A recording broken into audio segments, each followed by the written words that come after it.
Let me ask you something and be honest with yourself. When your head finally hits the pillow at night, does your mind get louder instead of quieter? Do old conversations resurface, future problems line up one by one, and simple decisions suddenly feel heavy? And while everyone else seems able to switch off, you're stuck wondering why your brain just won't let you rest. If that's you, you've probably been told the same things over and over again. You think too much.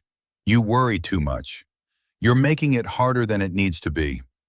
And after hearing that long enough, a dangerous thought creeps in. Maybe something is wrong with me. But what if that belief is exactly backward? What if the very thing you've been criticizing about yourself is actually a sign that your mind works on a different level? Here's the strange pattern most people never notice. Overthinkers are rarely careless, shallow, or unaware. In fact, they're often the ones who see things coming before anyone else does. They notice shifts in tone. They sense when something feels off. They connect dots that others don't even see. And yet, instead of being praised for that depth, they're told to calm down, stop analyzing, and just let it go. So you try, and you fail, again and again. Not because you're weak, but because your brain was never designed to skim the surface of life. It was built to dive. And that raises an uncomfortable question. If overthinking is so exhausting, why do so many intelligent, perceptive, emotionally aware people struggle with it the most? Why do the people who understand the world deeply also seem to suffer inside their own heads? The answer is not what you've been told. It's not simply anxiety, it's not a lack of discipline, and it's definitely not because you're broken. It's because a powerful mind without direction doesn't slow down. It spirals. And once you understand what's really happening inside your head, something changes. You stop fighting yourself. You stop trying to become less. And you begin to see how this habit that feels like a curse can actually become one of your greatest strengths. In this video, we're going to uncover why overthinkers are often far smarter than they realize, what overthinking is actually trying to do for you, and why learning this truth can completely change the way you see yourself. So if you've ever felt trapped in your own thoughts, stay with me, because by the end of this, you may realize your mind was never the problem. It was just misunderstood. Now let's bring everything together. Because once you understand that overthinking is not a flaw, the real question becomes this: how do you stop it from running your life?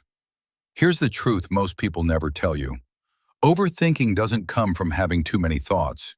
It comes from believing every thought is important. Your mind generates possibilities constantly, but you've been treating each one like a warning siren. So your nervous system stays activated. Your body never fully relaxes. And your intelligence, instead of serving you, exhausts you. A sharp mind needs leadership. Without it, it defaults to control mode. Your brain thinks that if it can just analyze a little more, predict a little better, replay the moment one more time, it can finally guarantee safety. But safety doesn't come from certainty. It comes from trust. And that's where overthinkers struggle the most. You trust your thoughts more than your experience. Think about it.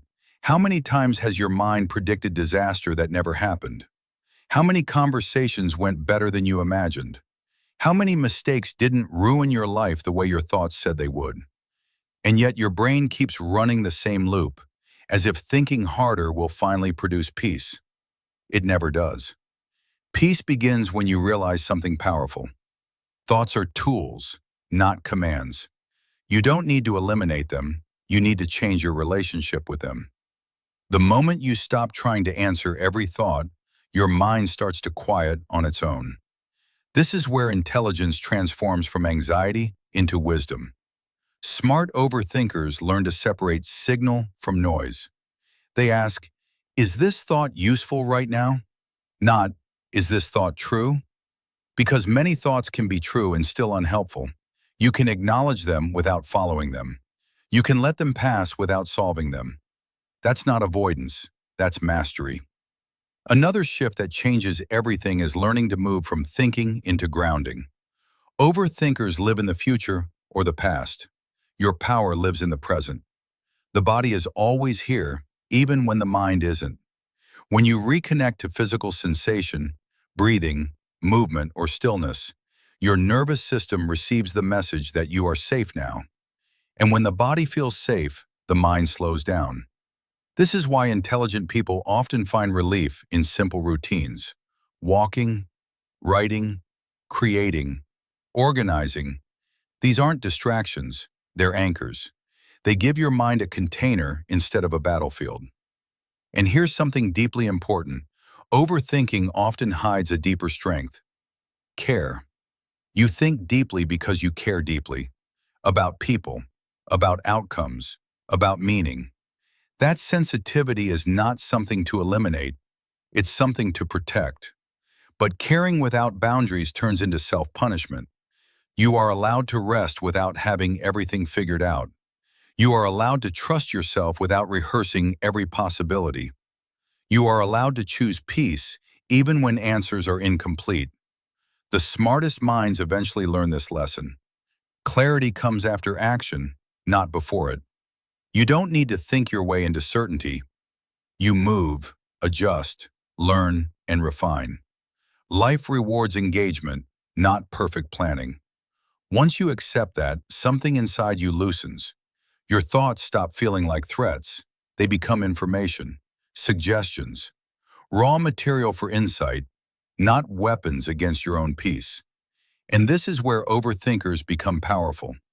When guided, your mind becomes precise instead of loud, observant instead of anxious, creative instead of stuck. You don't lose depth, you gain direction. So if you've spent years trying to be less, stop. You were never meant to shrink your mind. You were meant to understand it. You don't need to get rid of overthinking. You need to outgrow being controlled by it. Because the same mind that once trapped you can become the one that frees you. Take a breath right now. Let your thoughts be there without chasing them. Notice that nothing bad happens when you don't engage every single one. That space you feel, that's not emptiness. That's clarity beginning to form. You are not broken. You are not behind. You are not too much. You are intelligent, aware, and capable of learning how to lead your own mind. And once you do, you won't just think differently, you'll live differently. If any part of this felt familiar, let me know in the comments. Subscribe to the channel if you want more videos like this. It really helps the channel grow. Thank you for being here.